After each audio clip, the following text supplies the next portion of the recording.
independent world. Today, we are all human. আসসালামু আলাইকুম রহমতুল্লাহ। সম্মানিত দর্শক শ্রোতা যারা আমাকে শুনছেন এবং পরবর্তীতে শুনবেন, সবাইকে অভিবাদন। আমাদের একটি রিকোয়েস্ট, আমরা যারা মুসলিম, নিজেকে মুসলিম বলে দাবি করি, তারা আমার আজকের কথাগুলো সম্পূর্ণ শুনবেন এবং আমাদের সাধারণ মুসলিমদের কিছু জিজ্ঞাসা, যারা অভিজ্ঞ এবং যারা প্রাজ্ঞ, তারা আমার এই উত্তরগুলো যেভাবেই হোক কোনো রেফারেন্স দিয়ে মিডিয়ার মাধ্যমে দেওয়ার জন্য অনুরোধ করছি। দেখুন, আমি মুসলমান হিসেবে দাবি করি। কেন? কারণ আমি 5 ওয়াক্ত নামাজ পড়ার চেষ্টা করি সময় মতো। হয়তোবা সব সময় মসজিদে যাওয়া পড়া হয় না। 2 নম্বর হচ্ছে, আমি আল কোরআন এবং হাদিসকে বিশ্বাস করি। তো সেই ক্ষেত্রে আমি একজন মুসলিম, মুসলিম হিসাবে আমি দাবি করতেই পারি। কিন্তু আমি প্রকৃত মুসলিম কিনা সেটা একমাত্র সৃষ্টিকর্তাই ভালো করে জানেন। আজকে যে বিষয়টা নিয়ে আমি আলোকপাত করব, সেটা আপনারা যদি চিন্তা ভাবনা করেন, আমরা মুসলিম হিসেবে নিজেদের দাবি করি। তো আমরা, আমার বিশ্লেষণ গবেষণা এবং বিভিন্ন দিক নিয়ে, আমি যেহেতু ইসলামী স্কলার নই, তবে একজন সাধারণ মানুষ। আল্লাহ রাব্বুল আলামিন আমাদেরকে মেধা দিয়েছেন, সেই মেধা দিয়ে চিন্তা শক্তি করার জন্য ক্ষমতা দিয়েছেন। তো বাংলাদেশের প্রেক্ষাপটে আমি বিভিন্ন দল উপদল গোত্র আমি দেখতে পাই ইসলামের ভিতর। আসলে কোনটা সঠিক সেটা আমরা ভালো করে জানি না। তবে আমার বিশ্বাস, আমি আল কোরআনকে বিশ্বাস করি, আল্লাহ হাদিসকে বিশ্বাস করি, সেই অনুযায়ী জীবন ধারণের চেষ্টা করি। আর বাদ বাকি যে বিষয়গুলো আছে সেগুলো আমি খারিজ করে দিয়েছি আমার ব্যক্তিগতভাবে। কারণ এত মতবাদ আমি নিতে পারবো না, মতবাদের মধ্যে আমি চলতে পারবো না। বাংলাদেশে যে প্রচলিত কয়েকটি মতবাদ আমি দেখি, যেমন একটা ধারা আছে রাজনৈতিক ইসলামিক ধারা, কেউ আছে অরাজনৈতিক ইসলামিক ধারা, কেউ আছে পীর ভিত্তিক ইসলামিক ধারা, কেউ আছে কোনো একটা মাজার ভিত্তিক ইসলামিক ধারা। তো কেউ আছে যে আমি সুফিবাদ ইসলামিক ধারা, কেউ আছে নাচা গানা ইসলামিক ধারা, কেউ আছে নাচা গানা মুক্ত ইসলামিক ধারা। প্রায় আমি 37 ধরনের ইসলামিক ধারাকে আমি পেয়েছি। যেমন এক পীর আরেক পীরকে দেখতে পারে না, এইরকম ধারা আছে 15টা। যে এই পীরকে মানলে আমি ইসলাম যেতে পারবো, এই পীর এটা। আবার পীরদের মধ্যে ইসলামিক দল তৈরি করা এবং ইসলামিক ধারা অনুযায়ী চলা।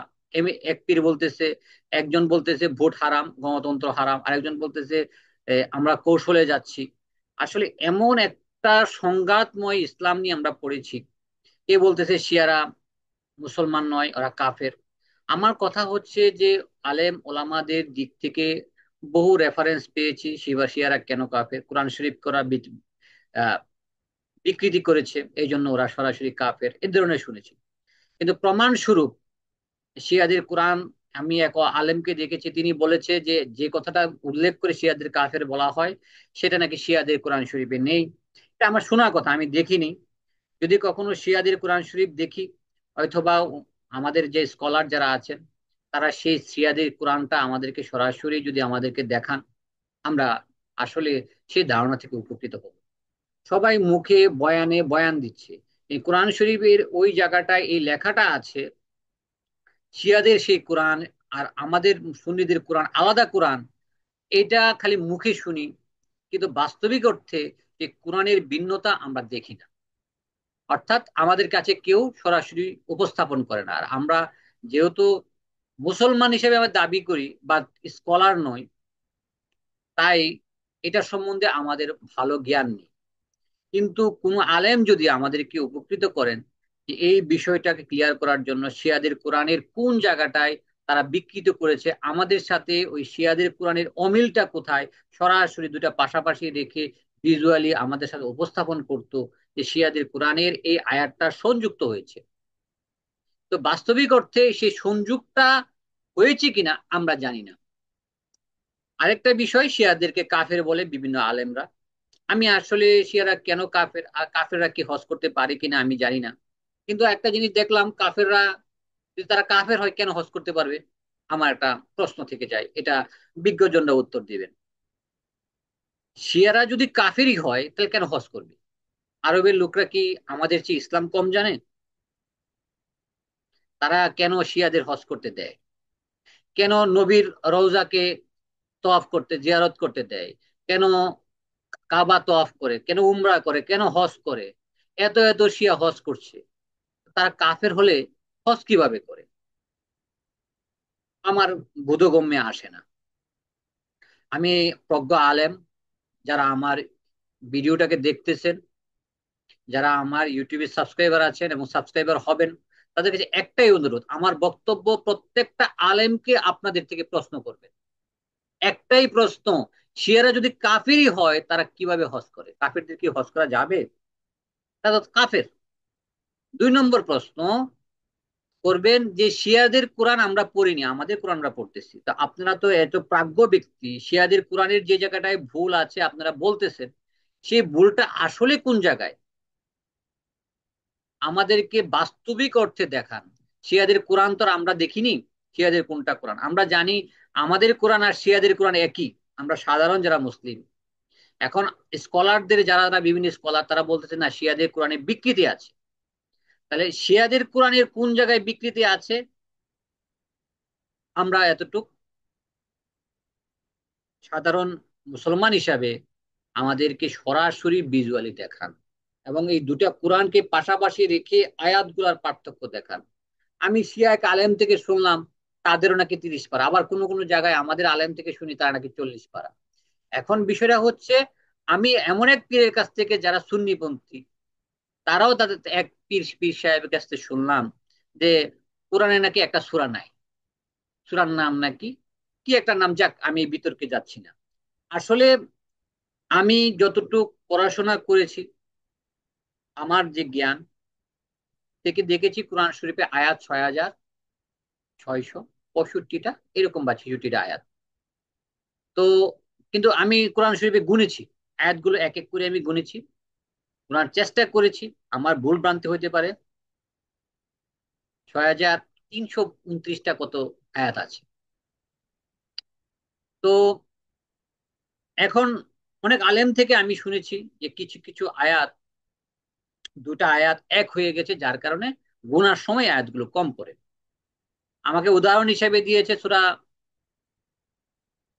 সূরা আল সময়ে যে সূরা কালকা আসরের সূরা ওয়ালাসরি ইন্নাল ইনসানা লাফি খুসর ইল্লাল্লাযিনা আমানু ওয়া তাওয়াসাউ বিল হাক্কি ওয়া তাওয়াসাউ বিস সবর।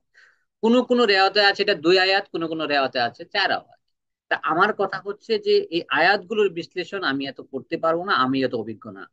আমি যারা প্রজ্ঞ আলেম আছে তাদের কাছে আমার এটা জিজ্ঞাসা, তারা এটা নিয়ে আমাদেরকে একটা সুষ্ঠু এবং ভ্রান্ত ধারণা থেকে আমাদেরকে বেরিয়ে আসার জন্য সহায়তা করবে।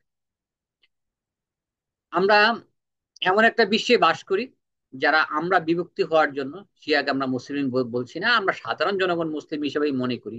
কারণ আমরা জানি যে 73টা ফেরকা হবে, এর মধ্যে একটা ফেরকা শিয়া হইতেই পারে। তো এর মধ্যে একটা ফেরকা হবে ডাইরেক্ট জান্নাতে চলে যাবে, বাকি 72টা বিচার হবে। সেই ক্ষেত্রে আমি বা ব্যক্তিগতভাবে শিয়াকে মুসলমান মনে করতে চাই, কারণ আমি যেহেতু তাদের সম্বন্ধে ভালো করে কিছু জানি না, শোনা কথার উপর বিশ্বাস করি। নাম্বার 2, এই যে ইরাক সাথে ইসরায়েলের ইরানের সাথে ইসরায়েলের যে যুদ্ধ হয়েছে, সেই যুদ্ধে ইরান জয়লাভ করবে এটাই স্বাভাবিক।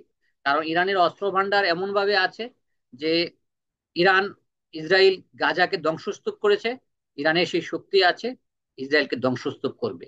এবং ইসরায়েল আমেরিকার উপর নির্ভরশীল, যারা মুসলমানকে ধ্বংস করতে চায়, মুসলমান জাতিকে তাদের আয়ত্ত করতে চায়। তা আমরা ইতিহাস থেকে অনেক কিছুই জানি। সর্বোপরি আমার যে আজকের যে জিজ্ঞাসা এবং কোশ্চেন, ঠিক কোশ্চেন গুলো আপনাদের কাছে রিকোয়েস্ট, একটা অনুরোধ, আলেমদেরকে জিজ্ঞেস করবেন।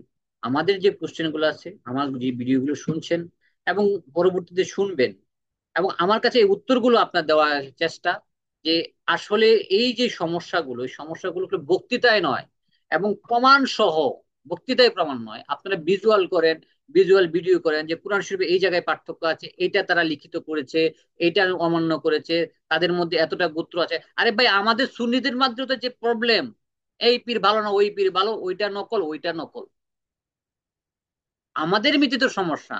আমরা কতটুকু মুসলমান আমি জানি না, নামাজ পড়ি, আল্লাহ রাব্বুল আলামিন 5 ওয়াক্ত নামাজ পড়ার জন্য চেষ্টা করি, কতটুকু গ্রহণযোগ্য হচ্ছে জানি না। আমি এটুকু বিশ্বাস করি, আমার জীবনে এক ওয়াক্ত নামাজ যদি আল্লাহ রাব্বুল আলামিনের কাছে কবুল হতে পারে, আমার জন্য জাহান্নামের আগুন হারাম হয়ে যাবে।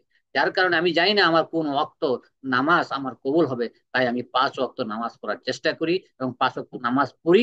যদি কোনো ওয়াক্ত যদি আমার ভুলবশত ছুটেও যায় অলসতার কারণে, সঙ্গে সঙ্গে উত্তম হিসাবে আমি কাজা নামাজ পড়ি।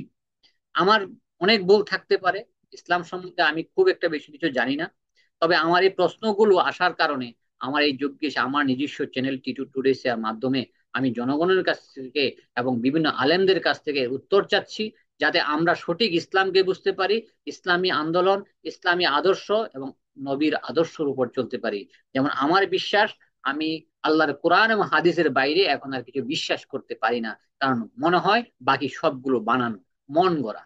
তো সবাইকে ধন্যবাদ আমার এই প্রশ্নের উত্তরের জন্য। আপনাদের এবং আলেমদের কাছে অনুরোধ রইল, যার কাছে সঠিক ব্যাখ্যা আছে আমাকে দিবেন, আমার নিচে কমেন্ট বক্সে দিবেন, এবং অন্যান্য আলেমদের নাম দিবেন, যারা নাম্বার দিবেন আমার কমেন্ট বক্সে, যাতে আমি ওনাদের আলেমদেরকে আমি আমার পক্ষ থেকে প্রশ্ন করতে পারি, সরাসরি গিয়ে উপস্থিত হয়ে এবং সরাসরি দলিলগুলো দেখতে পারি, যাতে আমি আপনাদের মাধ্যমে আমার চ্যানেলে এই দলিলগুলো উপস্থাপন করতে পারি। কেন, কোথায় কি সমস্যা আমাদের এই ডিভিশন, আমরা কি কখনোই নিজেদেরকে মুসলিম জাতি হিসাবে একই ছাতার নিচে দেখতে পারবো কিনা আমি জানি না। আমাকে সবাই, আমার জন্য সবাই দোয়া করবেন। আসসালামু আলাইকুম ওয়া রাহমাতুল্লাহি ওয়া বারাকাতুহু।